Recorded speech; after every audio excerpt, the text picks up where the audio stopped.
Hi.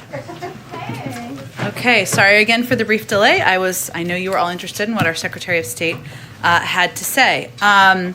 Just to note, and I know all of you have been following this quite closely, but to reiterate, a total of approximately 19,000 people were evacuated from Kabul over a period of 24 hours that, of course, ended early this morning.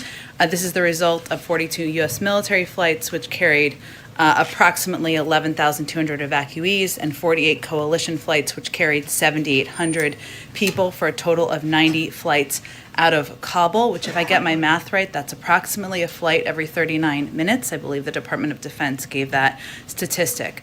And just to reiterate, since August 14th, we've evacuated, the United States has evacuated and facilitated the evacuation of approximately 82,300 people on U.S. military and coalition flights as part of one of the largest airlifts in world history. Since the end of July, we have relocated approximately 88,000 people on U.S. military and coalition flights. Two other items unrelated to that topic. Today, we've announced new actions to help protect vulnerable tenants and landlords. For months, the administration has worked to speed up the delivery of emergency rental assistance, as we've talked about quite a bit, and help keep American families safe and in their homes. And as the President has made clear, no state or locality should delay in distributing resources that have been provided by Congress to meet families' critical needs, and we want to continue to take steps to make that easier.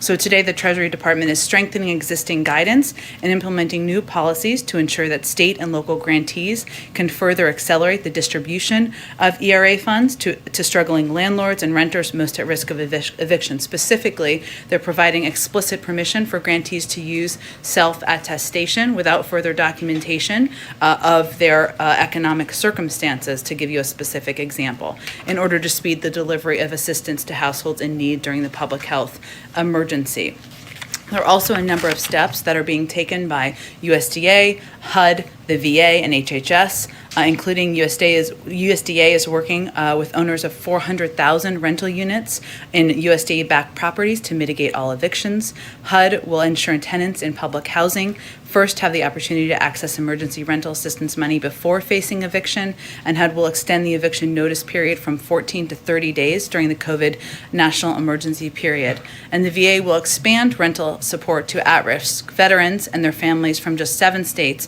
to now all 50 states and the U.S. territories. So this is just some of the examples of steps we're taking. Amr, go ahead. On Afghanistan, there seems to be a disconnect. Veterans organizations, refugee advocates are saying that Afghans with visas are risking death and facing beatings at the airport. And I hope I'm framing this right, but there's been the sense that I've heard, I think, from you and others in the administration that the Taliban is by and large met its commitment to allow people with the right papers onto the airport. Can you try to help Americans that are seeing and what seems to be a disconnect between these two different statements of what is happening?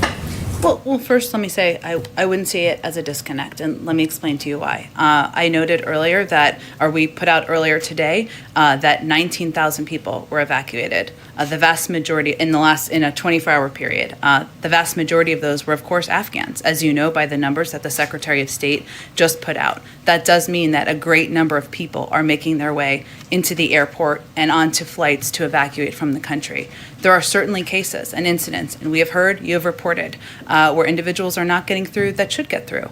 And we are approaching those and addressing those on a case-by-case basis as those are raised. But I would note that, again, 19,000 people in a period of time, the vast majority of them are Afghans, SIV applicants, individuals who have the appropriate paperwork to evacuate, and that was just in a 24-hour period.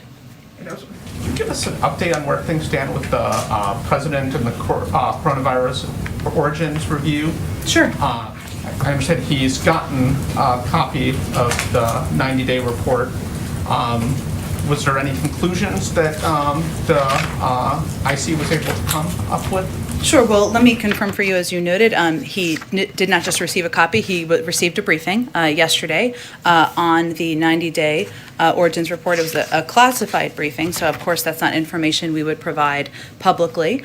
Because of the prioritization we've given to this and the importance of this information for the public, the intelligence community has been simultaneously working on an unclassified version of a summary version to provide publicly. I don't have a timeline for you on when that will be provided, but they've been working expeditiously to prepare that, and we have also been doing classified briefings. But until that unclassified version is available, I won't be able to provide any more details of the assessment. Without getting into details, the broad upshot of the report, is there a better understanding of what was the ultimate origin? Again, I can't obviously speak to a classified briefing. I know you are eager to receive an unclassified summary. That is something the intelligence community has been working to produce, and as soon as that is available, it will be put out publicly from the intelligence community, from ODNI, and we will also ensure you all have access to it. Go ahead. Thanks, Jen. Secretary Blinken just said, and Jay Sullivan said the other day, that even after August 31st, that the U.S. government is committed to helping Americans and Afghans who are still in the country eligible to get out safely. How do you do that if the military is gone? How do you safeguard these people and get them where they need to go without the U.S. military in the country? Well, I know, Nancy, as you mentioned, that the Secretary was asked that. He didn't go into detail for a reason, because we are currently having those discussions through diplomatic channels. But what he assured, I think, the public of, and I can reiterate from here, is that we are looking at a range of options for how we can continue to provide consular support, facilitate departures for those who wish to leave after August 31st. And our expectation, and the expectation of the international community, is that people who want to leave Afghanistan after the U.S. military depart should be able to do so. We're working on that. As soon as we have more to provide to all of you, more information, we will do exactly that. And then based on the numbers that you've provided of Americans who have been evacuated, it sounds like there are at least 70,000 Afghans who have been evacuated. How do you possibly vet all of those people in a timely fashion when clearly the Customs and Border Patrol and the relevant officials must be completely overloaded? They are. And I will say this is a reflection of the fact that we have hundreds of employees of our intelligence community working 24 hours a day to do the vetting necessary and reviews necessary to move people into the United States. Now, I would remind you that there are a number of people, tens of thousands of people who are departing Afghanistan, who are going to third countries, lily pads as we've been calling them, and where additional vetting can take place, either because they've only proceeded through certain steps of the immigrant visa process, or because their vetting process has not yet been completed. I can give you a little bit more detail too on the vetting process if that is helpful. So the screening and security vetting is conducted by a combination of the intelligence, law enforcement, and counterterrorism professionals from across government. So the Department of Homeland Security, Department of Defense, the FBI, the State Department, the NCTC, the National Counterterrorism Center, and additional intelligence community partners. What they are doing are they're conducting screening and security vetting for all SIV applicants and other vulnerable Afghans before they are allowed into the United States. This includes reviews of both biographic and biometric data. And if an individual is not through that vetting process, they're not coming into the United States. And are there any estimates for how long it'll take to work through that backlog? Could these people be going through the system for months or years? You mean people who are in third countries? Well, what I will tell you is that it typically takes months to go through this process, and what this is a signal of is the fact that this is a top priority for the president and the intelligence community and the individuals who oversee this vetting process, who have massively expedited the process in order to move through the necessary steps, thorough steps, in order to process individuals and get them moving through the system. Go ahead. Thank you, Jen. At the tail end of the president's remarks today about cybersecurity, he was asked about Afghanistan, and he made a joke. I think Peter asked him that question. The other Peter did, and he made a joke. So what's so funny? Well, I think the question he was asked, if I remember correctly, was about when he will provide information about a decision on August 31st. I don't want to paraphrase the question if that was an inaccurate description of the question. To a lot of people watching. Of course, it's a very important question.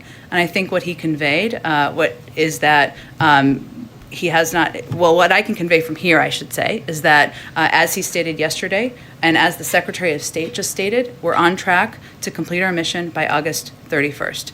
Obviously, there are discussions, and the President received a briefing just this morning. As I noted, he asked yesterday for contingency plans, and he received a briefing on them this morning. These are incredibly serious issues, and there are discussions that are happening internally. And I'd note that in addition to the contingency plans that he requested, he also, I will reiterate, as we stated yesterday, that this is all contingent on us achieving our objectives and the continued coordination with the Taliban. And the President has spoken, I would say, to this issue. Peter, as you know, you've attended a number of these multiple times over the last several days. And he has also highlighted the fact that we are closely watching, closely following the threats from ISIS-K, which he also received a briefing on this morning. And his remarks last night, he gave a lot of time to the domestic agenda. Does he think that the Build Back Better plan is as urgent and as time sensitive as this evacuation of Americans and Afghan friendlies from Kabul? Well, first of all, I think it's important to the American people who care deeply about whether they're going to have jobs, whether they're going to have child care, whether we are going to be able to compete with China and countries around the world, to understand that we have to do multiple things at the same time. That's exactly what any president of the United States has to do. And the next